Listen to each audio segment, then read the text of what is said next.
Hello, alumni and friends all over the world. Dru Ashwell at Ozark Christian College coming to you again with another edition of Up Close and Personal at Ozark Christian College.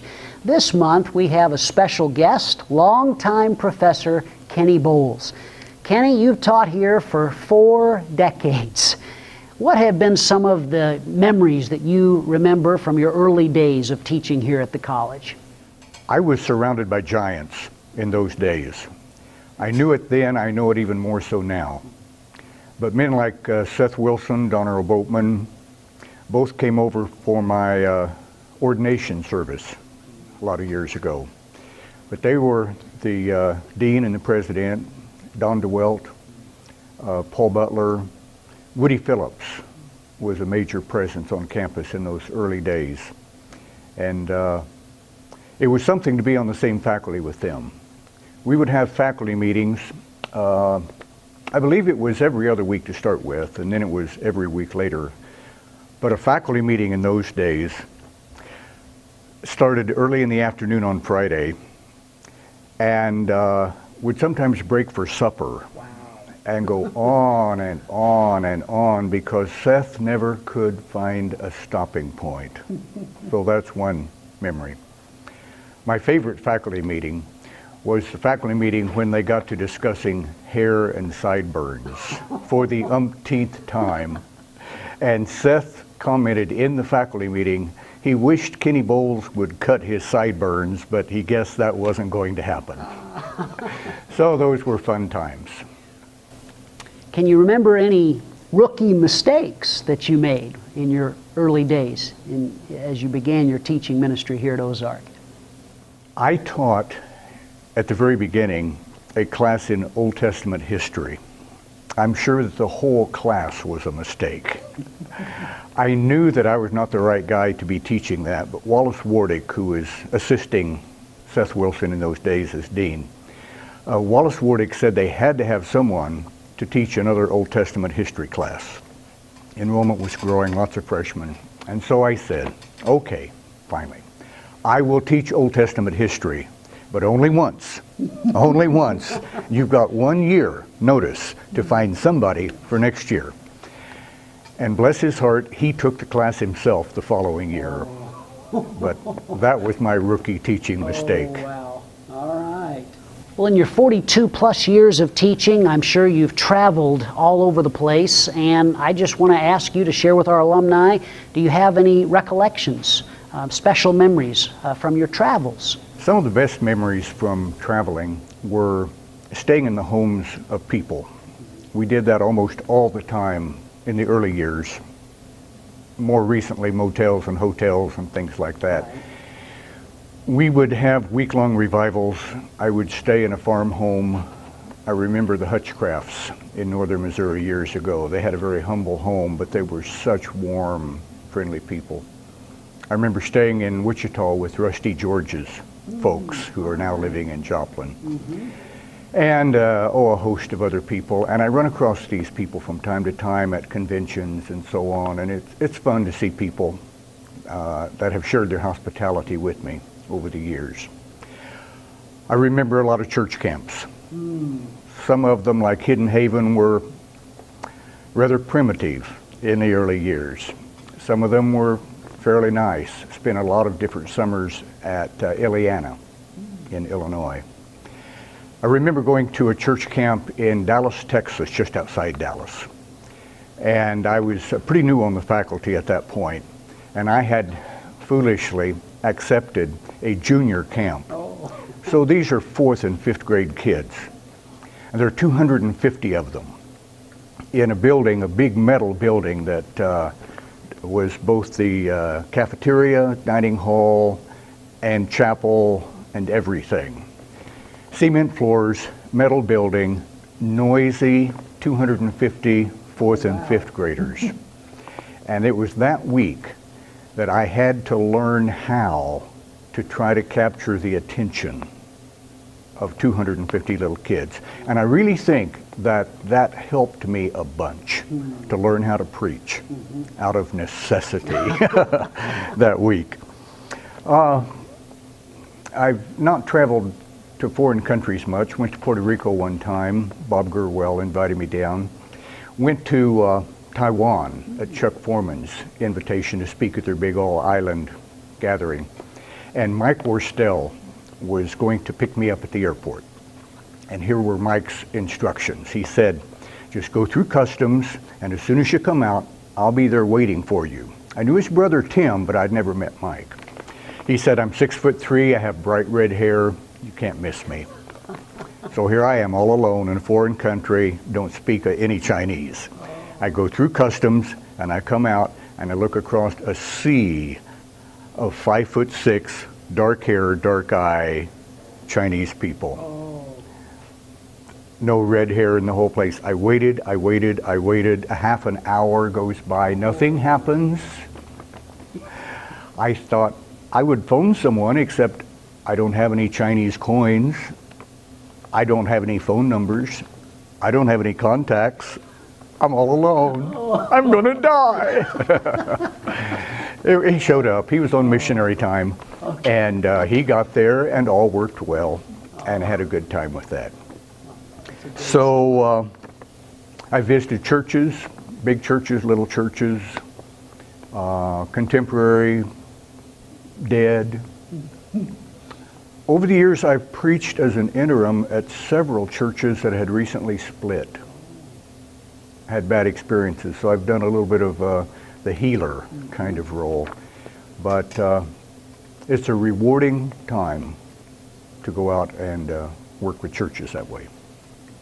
Well, Kenny, what are some of the funniest things that you can remember in your teaching ministry that you'd like to share with our alumni? One funny moment was when Mark Moore's mom phoned me from California and said, Mark is turning 30. I want to give him 30 chickens, baby chickens.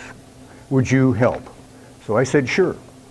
And my wife was working at Missouri Southern in the theater department.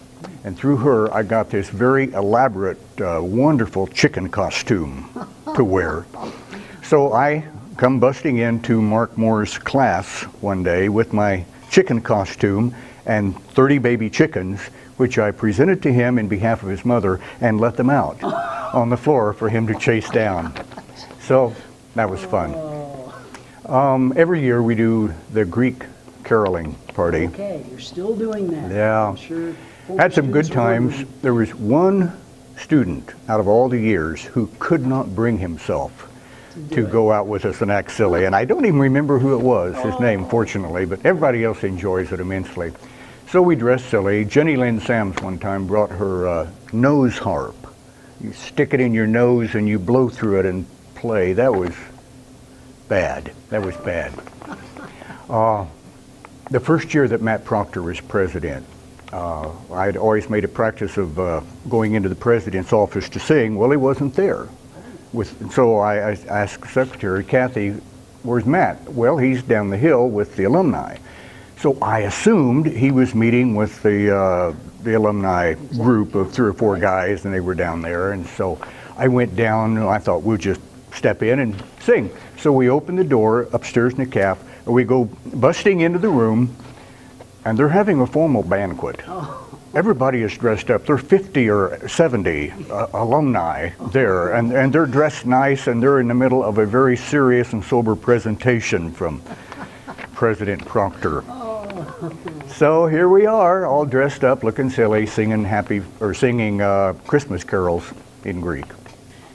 Kenny, I didn't ask you beforehand, but I'm just curious, off the top of your head, can you guesstimate approximately how many students have you had in the classroom in your 40-plus years of teaching? I would guess, I tried to figure this up the other day just a little bit. A lot of my students, I teach the same students over and over from Greek 1 to Greek 2 to Greek 3. So without counting them twice and so on, I would say probably 7,000 or 8,000 in that range. And I don't remember all of them. I understand. It's hard to remember just from one semester to the other, and especially the number of students you have in all of your classes. There have been some good ones through the years. There have been. Half the faculty here at the college sat in my Greek 2 class at one time or another. Yeah. And some of the Bible translators are especially dear to me. Steve and Rhonda Hayward, that are coming back to be our dorm parents this year after 25 years in Papua New Guinea. John and Marcia Relier, she's now Miles. After John died, she eventually remarried. They did a marvelous work over there. And several more that have gone from Greek. It's difficult to start naming students because, boy, there's no place to stop. Right. There is no place to stop. Well, Kenny, I know you love to read, and the Bible talks about build yourself up in your most holy faith, and I'd just like you to share, who are some of the writers that you receive nourishment from? Who are some of your favorite writers? As I think about reading, I think it has been important to me, and I would say it should probably be important to other people as well, to try to read broadly. I read Time magazine every week. I read anything Malcolm Gladwell writes. He's fun. I read history. I read my way through that whole set of Will Durant, Story of Civilization, 9 or 10 volumes. That took a while. I've read the Shelby Foote 3-volume history of the Civil War. It's about 3,000 pages. Really good. So some of that kind of stuff on top of N.T. Wright and some of those guys. I recommend N.T. Wright because you need someone to get mad at. He is so brilliant, so arrogant, sometimes so perceptive, sometimes so blind. I worry about people who read him and just swallow everything he says. But I guess I would also worry about people who don't read him and others like him, new perspective guys. Well, has there been one book that you would say, hey, this is the funnest read? I really enjoyed this book. I try to think about fun books, and I don't know if I read enough fun books. I read the funny papers every morning. Good. I make it a point, read the funny papers.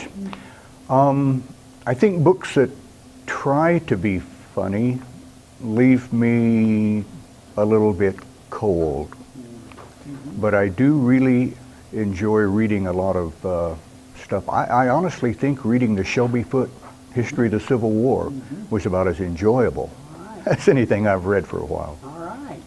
Well, you've witnessed the ministry of Ozark over 4 decades, and during that time there have been quite a few cultural changes. So have you had to do anything to adapt your teaching to keep up with those cultural changes? As I think about my teaching, I'm sure I have changed more by accident than on purpose. I do think over the years the classroom has become a little bit less formal from the years where we all wore suits and ties every day for every class to days where slacks and a golf shirt, and some of the guys frankly in jeans. I haven't worn my jeans to class yet. I look pretty silly in my jeans. Greek has not changed, so in some ways the teaching hasn't changed for a lot of what my classes are. At the same time, we're reading Greek projected on screens now instead of scribbling on the chalkboard.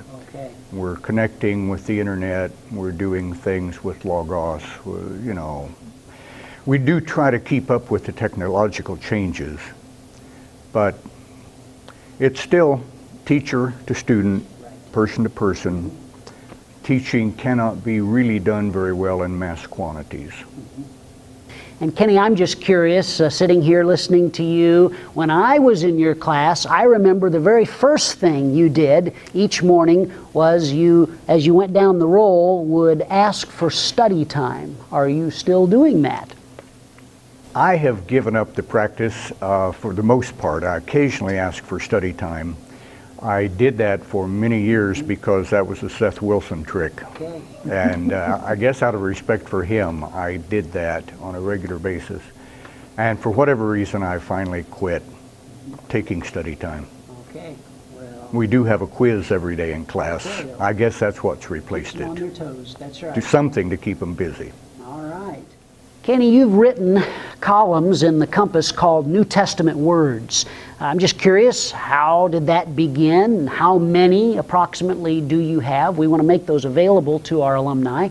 It has been so long ago that I don't remember exactly who it was that suggested that I do this. It may have been Don Earl Boatman. It may have been Ken Idleman, because I don't think it was as long ago as Don Earl Boatman. It may have been Meredith, who needed filler for the Compass. I don't know. Okay, yes. But like most things, it wasn't something I volunteered to do. Okay. I have volunteered very few times in my life. Okay. If somebody asks me to write a book, I'll write a book. Or they ask me to write a column, I'll write a column.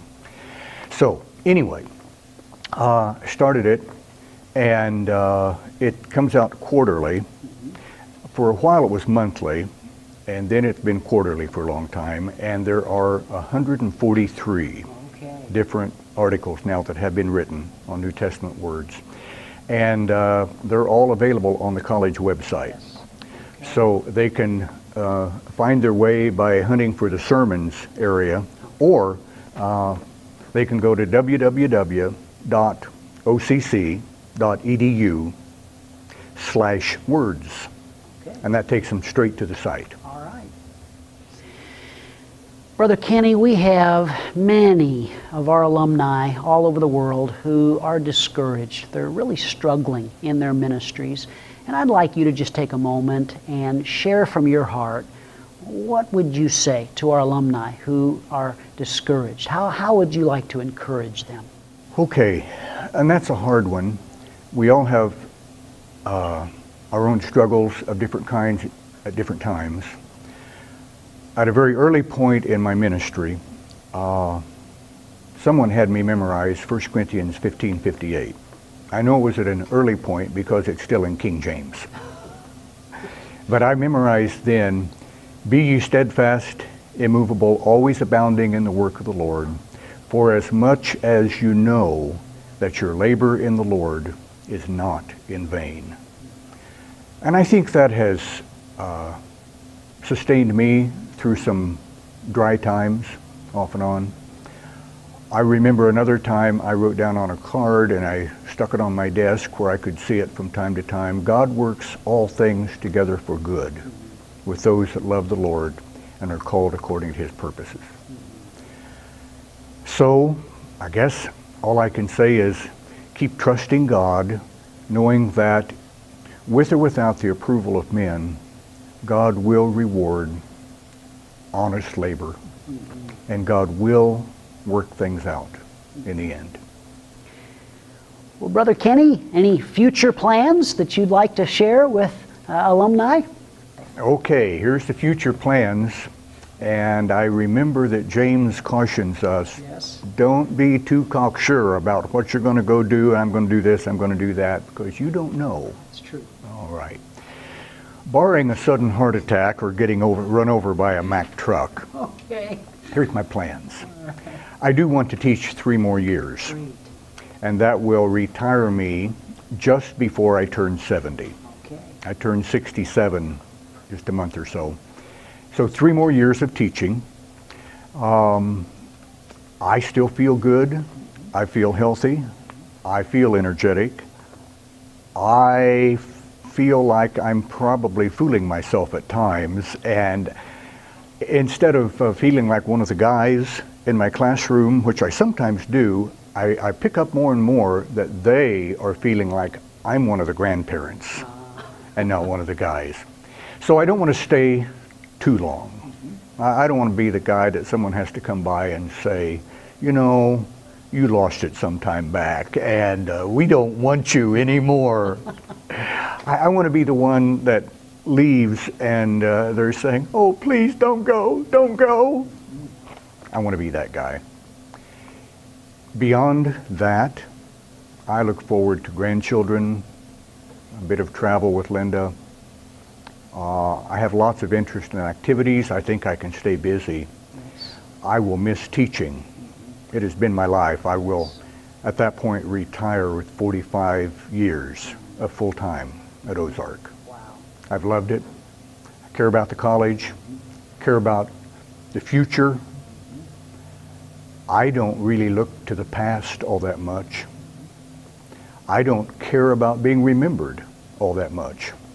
I do care about handing over the baton to faithful people who will continue to teach others also.